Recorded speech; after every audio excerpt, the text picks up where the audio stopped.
Well, howdy there, Internet people. It's Bo again. So, today we are going to talk about a trip to the gas station and a message I received. If you are under 25, watch this video. Watch this video. Before we get to the message, I'm going to tell you a story about going to the gas station. It is about 3 a.m. And for me to get to something that is open at 3 a.m., it's a drive. But I go inside, and there is this old man. And by old man, I mean substantially older than me. And he is staring at me with like ice in his eyes. And I ignore it for a minute or two, but he just keeps staring at me. And I finally give him that look of like, what's going on? And he smiles. And he's like, "You look too young to have got those the way I got mine." I have no idea what this means. I have no clue what he is trying to tell me when he says this. Then I realize he's looking at my feet. I'm wearing a pair of Ho Chi Minh sandals. If you don't know what those are, they are sandals that were worn by Vietnamese troops. And a lot of Americans wound up with them. The ones the Americans had were, they were typically on their second owner. And I was like, no, I ordered mine. And he's like, "Ordered them?" Big belly laugh, like heartfelt Santa Claus style belly laugh. He's like, "So they got McDonald's and we got Ho Chi Minh sandals. I think we got the better end of that deal." And it's at this point that his, I'm going to guess, granddaughter looks up at him with surprise. And she's like, "You had a pair of sandals like that?" And he's like, "More than a couple, actually." And I was really afraid that this conversation was about to take an incredibly dark turn when she looks at me and says, "Ho Chi Minh, would they have those at," and then names a department store, and I can't remember which one. The subtext being that she believed Ho Chi Minh was a fashion designer. The look of, I don't know, disappointment, embarrassment on this man's face was very real. They paid for their stuff and left. I paid for mine, left. As I'm walking outside, there is a guy. He is late teens, early 20s, has the hood of his car up. It is painfully obvious that he has no idea what he's looking at. He has the woman inside trying to crank the car. It is, the battery's dead. It's like dead. And I asked him, I was like, "Did you notice anything before it, stopped?" And he's like, "The headlights were acting weird." I'm like, okay, so your battery's dead. You probably need a new alternator as well. And he's like, "Okay, well, where can I get one?" I was like, "Well, where isn't really the issue. It's right there. The when is the problem because it opens in like 4 hours. But in, I don't know, 3.5, a guy in a white truck's going to pull up and walk inside. If you go up and knock on the door, he'll probably let you in." And I ask him if he knows how to change the alternator if he needs to. And he says, "I can YouTube it." I'm like, all right.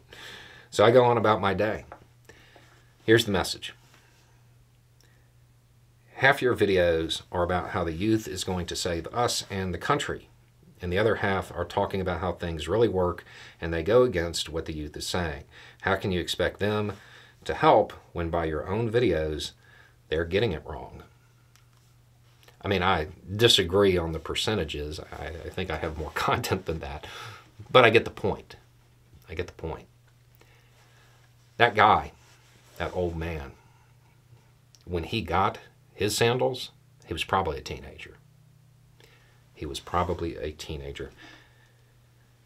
We use the youth in this country to fight our wars, both literal and metaphorical. Those for systemic change, for social change.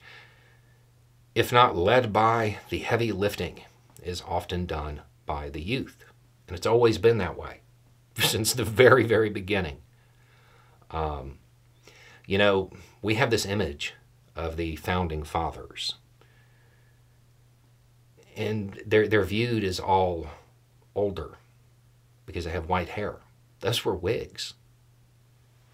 Henry Knox, Henry Lee, Hamilton, Betsy Ross, Hale, Burr, Monroe, Trumbull, all of them under 30, most of them under 25 when the Declaration of Independence was signed. We had some people who are considered founding fathers who were teens.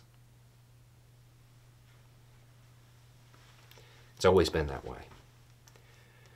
We lean heavily on the youth when we expect there to be a big change. But they are young, and they don't always know how things work. It's true.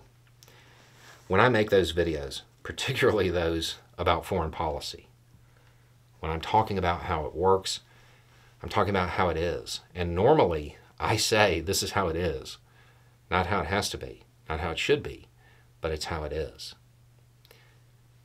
Because I'm of the firm opinion that if you want to fix something, you have to know what's broke.